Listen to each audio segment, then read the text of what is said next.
मेरे प्यारे भाइयों बहनों पर महाकाल महादेव शिव की कृपा बनी रहे। भगवान शिव बहुत दयालु और क्षमा करने वाले हैं। यदि हम कुछ समय उनके सिमरन में भक्ति में बिताते हैं तो किसी भी तरह की मुसीबत परेशानी हमारा कुछ नहीं बिगाड़ सकती। इसलिए हमारा निवेदन है कि आप वीडियो को पूरा देखें और महादेव शिव का आशीर्वाद प्राप्त करें। उज्जैन नगरी में स्थित महाकाल ज्योतिर्लिंग शिवजी का तीसरा ज्योतिर्लिंग कहलाता है। यह एकमात्र ज्योतिर्लिंग है जो दक्षिण मुखी है। महाकालेश्वर ज्योतिर्लिंग से संबंधित दो पौराणिक कथा पुराणों में वर्णित है, जो इस प्रकार है।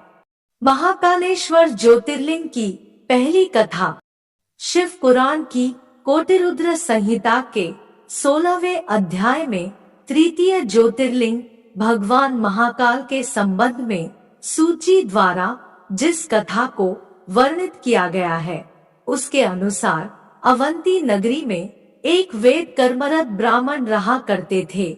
वे अपने घर में अग्नि की स्थापना कर प्रतिदिन अग्निहोत्र करते थे और वैदिक कर्मों के अनुष्ठान में लगे रहते थे।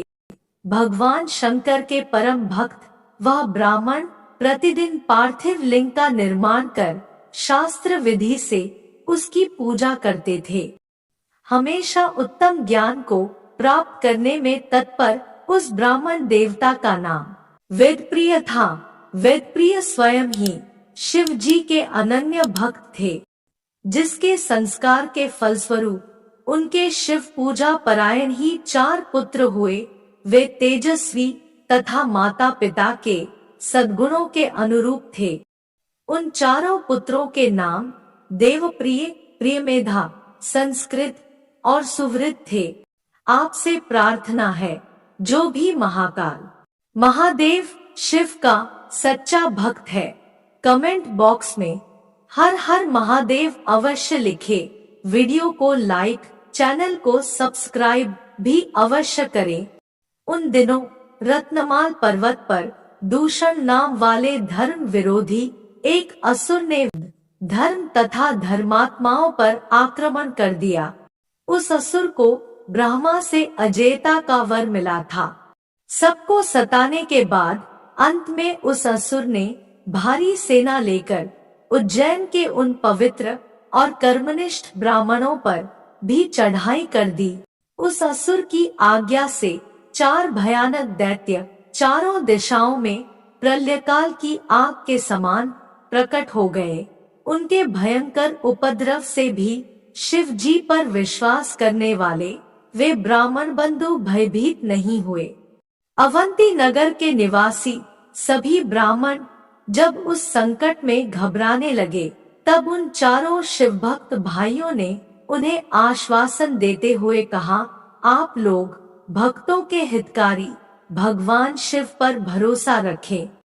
उसके बाद वे चारों ब्राह्मण बंधु शिव जी का पूजन कर उनके ही ध्यान में तल्लीन हो गए।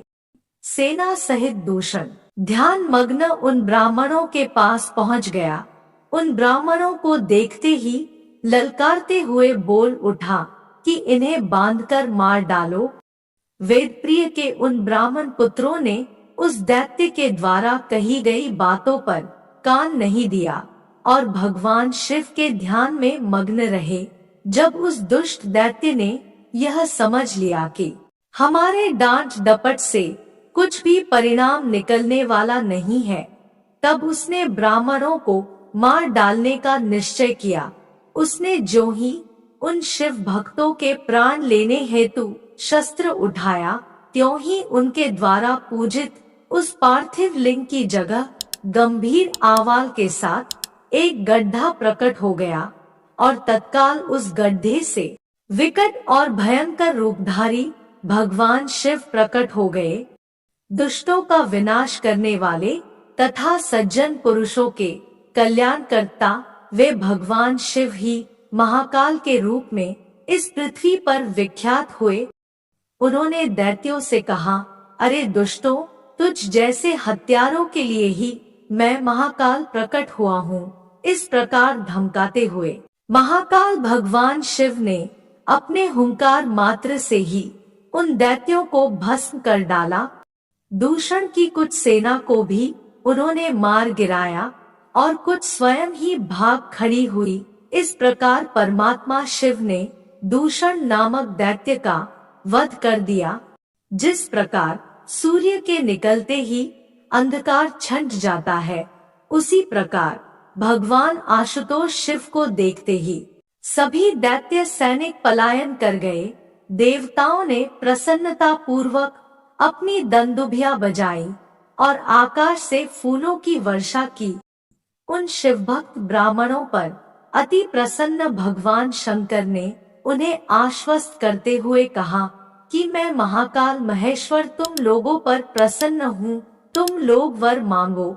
महाकालेश्वर की वाणी सुनकर भक्ति भाव से पूर्ण उन ब्राह्मणों ने हाथ जोड़कर विनम्रता पूर्वक कहा, दुष्टों को दंड देने वाले महाकाल शंभो, आप हम सबको इस संसार सागर से मुक्त कर दें। हे भगवान शिव, आप आम जनता के कल्याण तथा उनकी रक्षा करने के लिए यही हमेशा के लिए विराजिए। प्रभु, आप अपने दर्शनार्थी मनुष्यों का सदा उद्धार करते रहें। भगवान शंकर ने उन ब्राह्मणों को सद्गति प्रदान की और अपने भक्तों की सुरक्षा के लिए उस गड्ढे में स्थित हो गए। उस गड्ढे के चारों ओर की लगभग 3-3 किलोमीटर भूमि लिंग रूपी भगवान शिव की स्थली बन गई। ऐसे भगवान शिव इस पृथ्वी पर महाकालेश्वर के नाम से प्रसिद्ध हुए। सब मिलकर बोलो, महाकालेश्वर महाकाल शिव की जय। आपसे प्रार्थना है, जो भी महाकाल महादेव शिव का सच्चा भक्त है, कमेंट बॉक्स में हर हर महादेव अवश्य लिखे। वीडियो को लाइक, चैनल को सब्सक्राइब भी अवश्य करें। महाकालेश्वर ज्योतिर्लिंग की दूसरी कथा। पुण्यसलिला क्षिप्रा नदी के तट पर स्थित उज्जैन प्राचीन काल में उज्जैनी के नाम से विख्यात था। इसे अवंतिकापुरी भी कहते थे। यह भारत की परम पवित्र सप्तपुरियों में से एक है। महाभारत, शिव पुराण एवं स्कंद पुराण में महाकाल ज्योतिर्लिंग की महिमा का पूरे विस्तार के साथ वर्णन किया गया है। प्राचीन काल में उज्जैनी में राजा चंद्रसेन राज्य करते थे। वह परम शिवभक्त थे। एक दिन श्रीकर नामक एक 5 वर्ष का गोप बालक अपनी माँ के साथ उधर से गुजर रहा था। राजा का शिव पूजन देखकर उसे बहुत विस्मय और कौतूहल हुआ। वह स्वयं उसी प्रकार की सामग्रियों से शिव पूजन करने के लिए उत्साहित हो उठा। सामग्री का साधन न जुट पाने पर लौटते समय उसने रास्ते से एक पत्थर का टुकड़ा उठा लिया। घर आकर उसी पत्थर को शिव रूप में स्थापित कर पुष्प, चंदन आदि से परम श्रद्धा पूर्वक उसकी पूजा करने लगा। माता भोजन करने के लिए बुलाने आई, किंतु वह पूजा छोड़कर उठने के लिए किसी भी प्रकार तैयार नहीं हुआ। अंत में माता ने झल्लाकर पत्थर का वह टुकड़ा उठाकर दूर फेंक दिया। इससे बहुत ही दुखी होकर वह बालक जोर जोर से भगवान शिव को पुकारता हुआ रोने लगा। रोते रोते अंत में बेहोश होकर वह वहीं गिर पड़ा। बालक की अपने प्रति यह भक्ति और प्रेम देखकर भोलेनाथ भगवान शिव अत्यंत प्रसन्न हो गए। बालक ने जैसे ही होश में आकर अपने नेत्र खोले तो उसने देखा कि उसके सामने एक बहुत ही भव्य और अति विशाल स्वर्ण और रत्नों से बना हुआ मंदिर खड़ा है। उस मंदिर के अंदर एक बहुत ही प्रकाशपूर्ण, भास्वर, तेजस्वी ज्योतिर्लिंग खड़ा है। बच्चा प्रसन्नता और आनंद से विभोर होकर भगवान शिव की स्तुति करने लगा।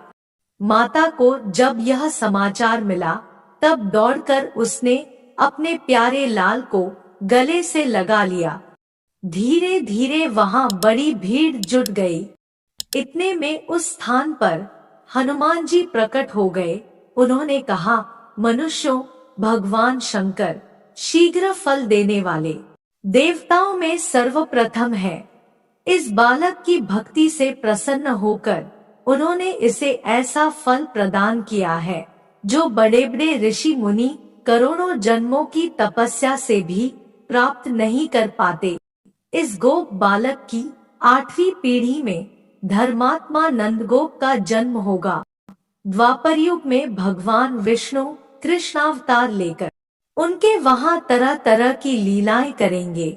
हनुमान जी इतना कहकर अंतर्धान हो गए। ये मंदिर मध्य प्रदेश के उज्जैन में स्थित महाकालेश्वर भगवान का प्रमुख मंदिर है। पुराणों, महाभारत और कालिदास जैसे महाकवियों की रचनाओं में इस मंदिर का वर्णन है। स्वयंभू, भव्य और दक्षिणमुखी होने के कारण महाकालेश्वर महादेव की अत्यंत पुण्यदायी महिमा है। ऐसी मान्यता है कि इसके दर्शन मात्र से ही मोक्ष की प्राप्ति हो जाती है। महाकवि कालिदास ने मेघदूत में उज्जैनी की चर्चा करते हुए इस मंदिर की प्रशंसा की है। कहा जाता है कि महाकाल मंदिर की स्थापना द्वापर युग में भगवान श्री कृष्ण के पालनहार नंद जी से 8 पीढ़ी पहले हुई थी, जबकि शिवपुराण के मुताबिक मंदिर के गर्भगृह में मौजूद ज्योतिर्लिंग की प्रतिष्ठा नंद से 8 पीढ़ी पूर्व एक गोप बालक द्वारा की गई थी। महाकाल मंदिर 3 हिस्सों में बना हुआ है। मंदिर के सबसे निचले भाग में दिव्य ज्योतिर्लिंग है। मध्य में ओंकारेश्वर का शिवलिंग है, जबकि सबसे ऊपर वाले भाग पर साल में सिर्फ एक बार नागपंचमी पर खुलने वाला नागचंद्रेश्वर मंदिर है। महाकाल मंदिर को पृथ्वी का सेंटर पॉइंट या नाभि कहा जाता है, क्योंकि कर्क रेखा शिवलिंग के ठीक ऊपर से गुजरी है। सब मिलकर बोलो, महाकालेश्वर महाकाल शिव की जय। आपसे प्रार्थना है, जो भी महाकाल महादेव शिव का सच्चा भक्त है, कमेंट बॉक्स में हर हर महादेव अवश्य लिखे। वीडियो को लाइक, चैनल को सब्सक्राइब भी अवश्य करें। धन्यवाद।